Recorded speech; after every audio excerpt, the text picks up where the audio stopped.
Shri Swami Samarth Priya's life या YouTube channel तुम्हा सर्वांचं मनपूर्वक स्वागत आहे। आज आपण या व्हिडिओमध्ये संकष्ट चतुर्थी वैशाख महिन्यात येणारी म्हणजेच मे महिन्यात येणारी जी संकष्ट चतुर्थी ही कधी आहे, हिचा शुभ मुहूर्त कधी आहे आणि ही संकष्टी चतुर्थी नक्की कोणत्या दिवशी आहे, या संकष्टी दिवशी आपल्याला कोणकोणते उपाय करायचे आहेत, त्याचबरोबर मी एक तुम्हाला सेवा महत्त्वाची सेवा आहे ती सांगणार आहे। ती म्हणजेच ही संकल्पयुक्त सेवा आहे, तर तुम्ही करू शकता।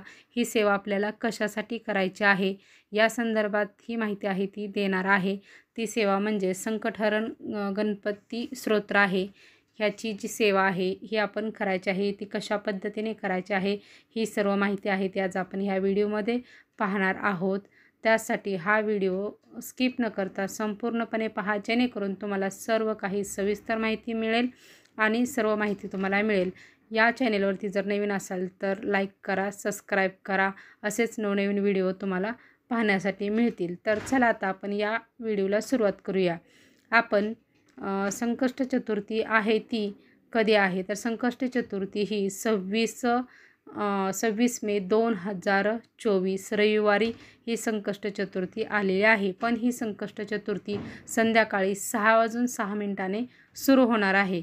पण ही जरी संकष्ट चतुर्थी संध्याकाळी सुरू होणार असली तरी ह्या दिवशीच आपल्याला साजरी करायची आहे, कारण 27 तारखेला म्हणजे सोमवारी संकष्ट चतुर्थी ही दुसऱ्या दिवशी 4:53 दुपारी आहे ती समाप्त होणार आहे।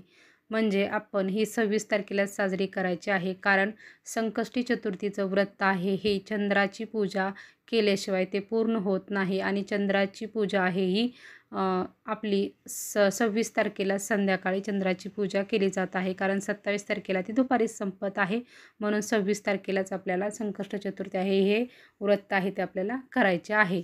या दिवशी आपण कोणती सेवा करायची आहे, तर या दिवशी तुम्ही संकटहरण गणपती स्तोत्र आहे ही सेवा आहे ती, या सेवेसाठी आपण सुरुवात करू शकतो। ही सेवा आहे ती 21 दिवसांची सेवा आहे। ही सेवा आपण का करायची आहे, आपल्या आर्थिक समस्या असतील, आरोग्याबाबतीत जरी काही समस्या असतील, त्याचबरोबर ग्रहदोष असतील, त्याचबरोबर विद्यार्थ्यांच्याही काही समस्या असतील, अशा बऱ्याच प्रकारच्या ज्या काही आपल्या समस्या असतील, ह्या सर्व समस्यावर अगदी त्वरित लगेच फरक पडणारा असा उपाय आहे। ही सेवा केल्याने आपल्याला नक्कीच फळ आहे ते लवकरात लवकर मिळतं, म्हणून ही सेवा आहे ती करायची आहे। ही सेवा करण्यासाठी आपल्याला त्या दिवशी सकाळी गणपतीची सेवा आहे ते आपल्याला करण्यासाठी सुरुवात करायची आहे। तर आपण सकाळी स्वच्छ होऊन आपण आपल्या देवघरासमोर बसायचं आहे। देवघरातील गणपतीची मूर्ती जर आपल्याकडे असेल तर ती घ्यायची आहे, जर मूर्ती नसेल तर तुम्ही सुपारी घेतली तरी चालेल। यावरती आपण अभिषेक आहे तो घालायचा आहे। अभिषेक आहे तो अथर्व शीर्ष आहे हे म्हणत आपण अभिषेक घालायचा आहे।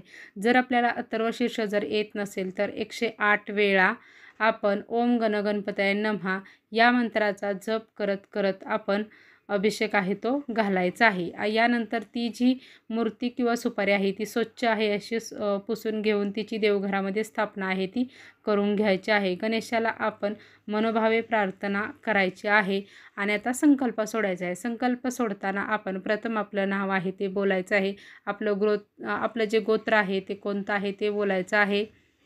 त्याचबरोबर आपण जी कोणती सेवा करणार आहोत आणि ही किती दिवसाची सेवा करणार आहोत ते आपण बोलायचं आहे। आणि यानंतर आपण ही सेवा कोणत्या कारणासाठी बोलत आहोत, आपली कोणती इच्छा पूर्ण होण्यासाठी ही आपण सेवा बोलत आहोत हेही आपण गणपती बाप्पांना सांगायचं आहे। संकल्प सोडताना आपल्या उजव्या हातामध्ये पाणी घ्यायचं आहे, त्यामध्ये अक्षदा आणि फूल घ्यायचं आहे आणि नंतरच आपल्याला हे सर्व बोलायचं आहे आणि हे पाणी आपण नंतर खाली ताम्हनात आहे ते सोडायचं आहे। संकल्प म्हणजे बोलून झाल्यानंतर आपलं ताम्हनामध्ये सोडायचं आहे।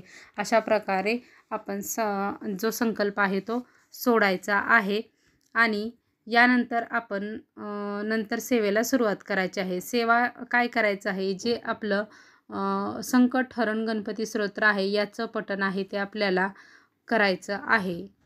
या स्तोत्राचं पठण आहे ते तुम्ही संकल्प करताना किती वेळा बोललेला आहेत. 11 वेळा करेन किंवा 21 वेळा करेन, 51 वेळा, 108 वेळा, तुम्ही जसं बोलला असेल तशा पद्धतीने आपण करायचं आहे. कमीत कमी 11 वेळा तरी आपल्याला बोलायचं आहे आणि रोज 11 वेळा असं आपल्याला हे जे संकटहरण जे स्तोत्र आहे ते आपल्याला बोलायचं आहे. हे बोलून झाल्यानंतर रोजच आपल्याला 108 वेळा ओम गणगणपते नमः या मंत्राचा जप आहे तो आपल्याला करायचा आहे. आपली ही सेवा कंटिन्यूली 21 दिवसाची करायची आहे.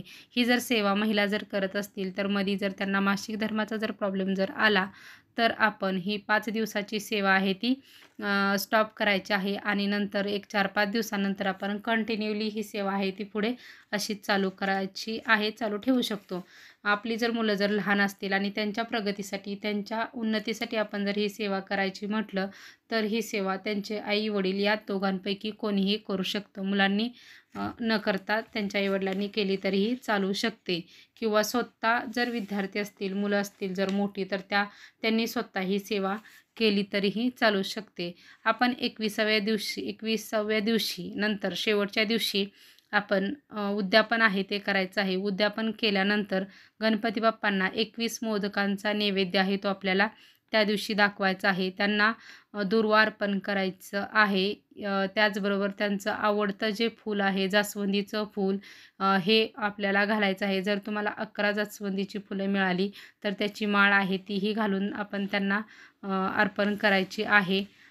त्याचबरोबर त्यांना नैवेद्यही दाखवून झाला, त्यांची आरतीही आहे तेही आपल्याला करून घ्यायची आहे. अशा प्रकारे ही सेवा आहे ती आपल्याला 21 दिवसांची सेवा करायची आहे आणि या दिवशी जाऊन आपण गणेशाच्या मंदिरात जाऊन नक्की दर्शन आहे ते पहिल्या दिवशीही घ्यायचं आहे आणि शेवटच्या दिवशीही घ्यायचं आहे आणि यथाशक्तीनुसार या दिवशी आपल्याला दान आहे ते करायचं आहे. तुम्ही तुमच्या इच्छेनुसार काही असेल ते करू शकता. पण ही सेवा करत असताना मांसाहार आपल्याला टाळायचा आहे.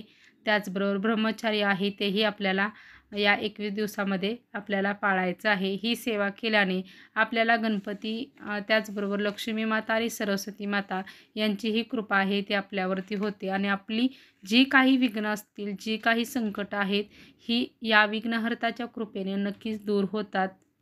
त्यासाठी आपल्याला अशा प्रकारची जर सेवा जर करायची असेल तर आपण या प्रकारची सेवा आहे ती करू शकतो. आता ज्यांना सेवा अशा प्रकारची करायची नाही त्यांनी उद्याच्या दिवशी आपण गणपतीला अभिषेक आहे तो घालावायचा आहे आणि 11 वेळा आपण अथर्वशीर्ष आहे याचं पठण आहे तर आपण करायचं आहे.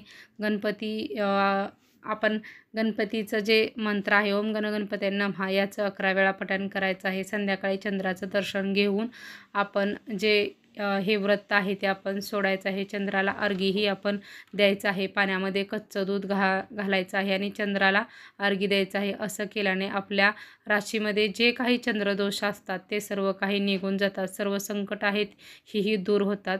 अशा प्रकारे आपण ही सेवा या दिवशी करायची आहे.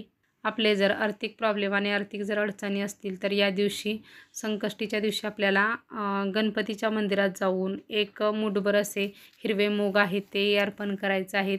त्याचबरोबर तुम्ही किंवा हिरवे मूग जरी नाही आपल्याला शक्य झालं तरी आपण 5 हळकुंड आहेत ती घ्यायची आहेत आणि या हळकुंडांची एक माळ आहे ती आपल्याला तयार करायची आहे आणि गणपतीच्या मंदिरात जाऊन ते आपण गणपतींना अर्पण आहेत ते करायचं आहे. याही सेवेने आपल्या आर्थिक संकट आहे ते नक्कीच दूर होईल.